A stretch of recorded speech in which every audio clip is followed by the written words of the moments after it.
எல்லோருக்கும் வணக்கம். எல்லோரும் ரொம்ப சேனலுக்கு ஆதரவு கொடுக்குறீங்க, ரொம்ப நன்றி.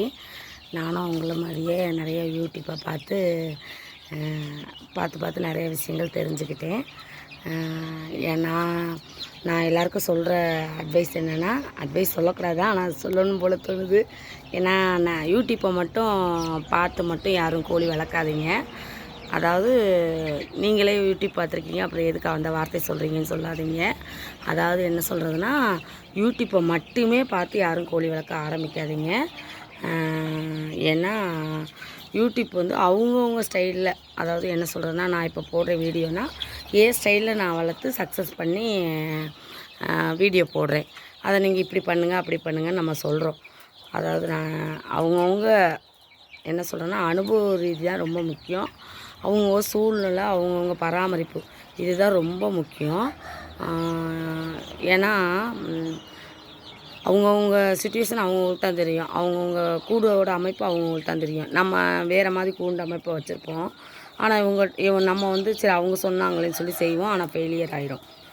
இன்னொன்று 4 கோழி 5 கோழி 10 கோழிக்குள்ளே ஆரம்பிங்க. யாராக இருந்தாலும் பெரிய லெவலில் ஒன்றுமே கோழியை பற்றி தெரியாதவங்க யாராவது ஆரம்பிக்கணும்னா அந்த மாதிரி ஆரம்பிங்க. ஆரம்பித்து நல்லா அனுபவம் தெரிஞ்சதுக்கப்புறம் இதுதான் அப்படிங்கிறது நல்லா தெரிஞ்சுக்கும். கோழி குஞ்சு வளர்க்குறதுக்கு கண்டிப்பாக கூண்டு மட்டும் தான் பெஸ்ட்டு. எந்த கோழியும் 10 கோழி 20 குஞ்சத்தை கூட்டிகிட்டு தெரிஞ்சாலும் அது வந்து ஒரு கூண்டுக்குள்ளே ஒரு 10 ரூம்போ இல்லை 8 அப்படி ஒரு சின்ன ரூமுக்குள்ளே அடைச்சி போட்டு கிண்டி மேய்ஞ்சி அதை பாதுகாத்தா தான் ஓரளவு குஞ்சு மிச்சம் பண்ணும். வெளியே கூட்டிகிட்டு போய் மேய்ச்சல் முறையில் வளர்க்குறோம் அப்படின்னு சொல்லி வளர்க்குறதெல்லாம் குஞ்சுகள்லாம் வந்து ரொம்ப கஷ்டம் வளர்க்குறது. என்னோடய அனுபவத்தில் நான் சொல்கிறேன். கண்டிப்பாக இதை தான் பண்ணுங்கன்னு யாரையும் நான் சொல்லலை. எனக்கு இப்போ வந்து இந்த கூண்டு வந்து ரொம்ப யூஸ்ஃபுல்லாக இருக்குது. ஓரளவுக்கு இந்த கோழி குஞ்சுகளுக்கு, அதாவது தீவனமும் நான் நினச்சேன் கூண்டில் இப்படி போடுறதுனால தீவனம் ரொம்ப அதிகமாக செலவாகும் அப்படின்னு நினச்சேன். அதுவும் கிடையாது. நம்ம வந்து வேறு, அதாவது நான் என்ன சொன்னேன் இல்லையா, நான் டெய்லரிங் பண்ணுறேன், கடை வச்சுருக்கேன் அப்படின்ட்டு, அப்படி வேறு வேலைகள் பார்க்குறவங்களுக்கும் கூண்டு வசதி ரொம்ப யூஸ் ஆகும். டென்ஷன் கிடையாது. தண்ணி தீவனம் ப்ளஸ் வச்சுட்டா நம்ம வேலை முடிஞ்சு போச்சு.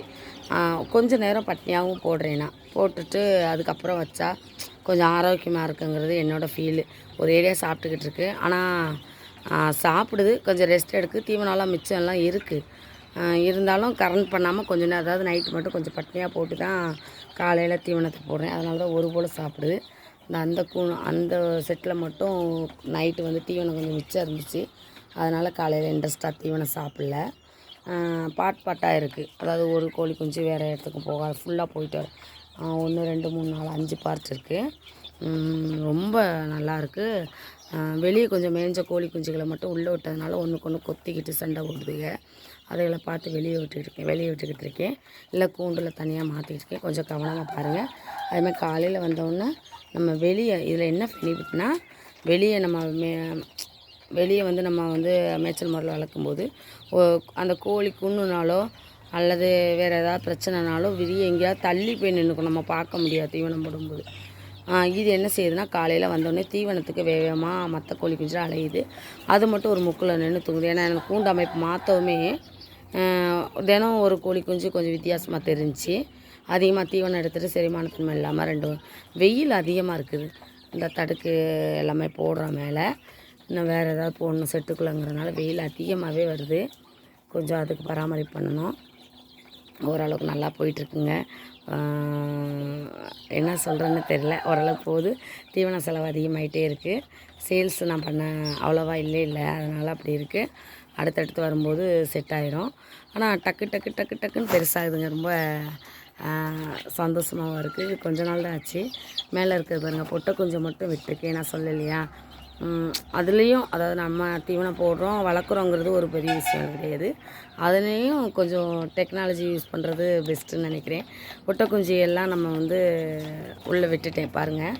அது ஏற்கனவே அளவில் சிறுசாக தான் இருக்கும். நம்ம சேவல் அந்த செட்டு மேலே இருக்கிறது மட்டும் அந்த 35 குஞ்சு இவ்வளோ தான் பொட்டை குஞ்சு வந்திருக்கு. ஒரு 10 11 தான் இருக்கும். இதில் என்னென்னா, ஒரு 10 நாளைக்கு இதை மட்டும் உள்ளே வச்சு தீவனம் போட்டோம்னா அந்த அளவுக்கு வந்துடும். ஒரு பக்கம் கொஞ்சம் தெளிவாயும் ஆயிரும். ஏன்னா சேவலை வச்சுக்கிட்டு அதால் சாப்பிட முடியல, கொத்தி நகட்டியிருக்கோம். இப்போ நல்லா அது பாட்டுக்கு நிம்மதியாக சாப்பிட்டுக்கிட்டு இருக்குது. இந்த சேவல் வந்து நமக்கு எப்படினாலும் கம்மி விலைக்கு தான் விற்கும், அது எல்லாருக்குமே தெரிஞ்ச விஷயம்.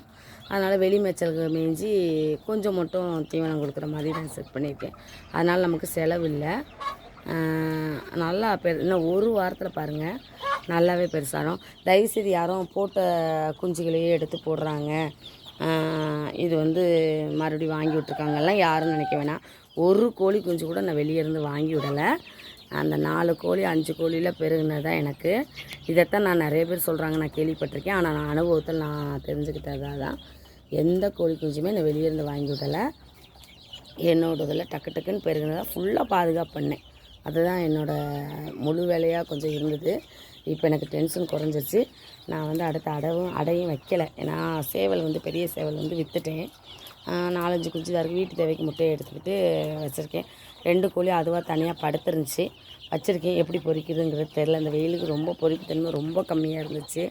சரி விட்டுடலாம், ஏன்னா கோழி குஞ்சு பராமரிக்க பண்ணுறது பெரிய விஷயமா இருக்குது. அடுத்த செட்டு முட்டையிடும்போது கரெக்டாக வச்சா சரியாக வரும் அப்படிங்கிறதுனால நான் அந்த மாதிரி பண்ணியிருக்கேன். கோழி முட்டை அப்படி வச்சுருந்தேன்னா கண்டிப்பாக நான் எடுத்து அனுப்பியிருப்பேன், உங்களுக்கே தெரியும். எங்கள் வீட்டில் கோழியில் எல்லாம் முட்டை இல்லை. அடுத்த செட்டு வந்து இப்போதைக்கு கொஞ்சம் கம்மி. இதுகளை வளர்த்து வெளியே பண்ணிக்குவோம்.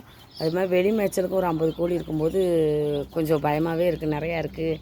ஏன்னா வெயில் கிளைமேட் மாறுது, ஏதாவது நோய் வந்துடக்கூடாது. என்ன தான் நம்ம மருந்து தீவனம் அப்படின்னு கரெக்டாக கொடுத்தாலும் கிளைமேட் மாறும்போது கண்டிப்பாக சேஞ்சஸ் ஆகும்.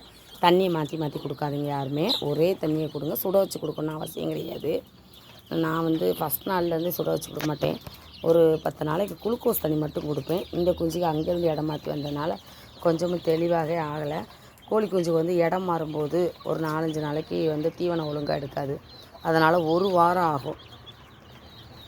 1 வாரம் ஆகி தான் கொஞ்சம் தெளிவாகும். எந்த கோழி குஞ்சுமே எந்த கோழியுமே அதான் நல்லா செட் ஆகிடுச்சி. எனக்கு இதுதான் ரொம்ப அழகாக இருக்குது. ஃபுல்லாகவே பொட்டைக்கோழி பாருங்கள், ஃபுல்லாகவே பொட்டைக்கோழியாக இருக்குது. ஒரு ஸ்டேஜில் தெரிஞ்சிடும் பொட்டையா சேவலாங்கிறது தெரிஞ்சிடும். வெளியேருந்து பார்க்க கோழி மாதிரி இருக்குது, கோழியில் கோழி குஞ்சுதேன்.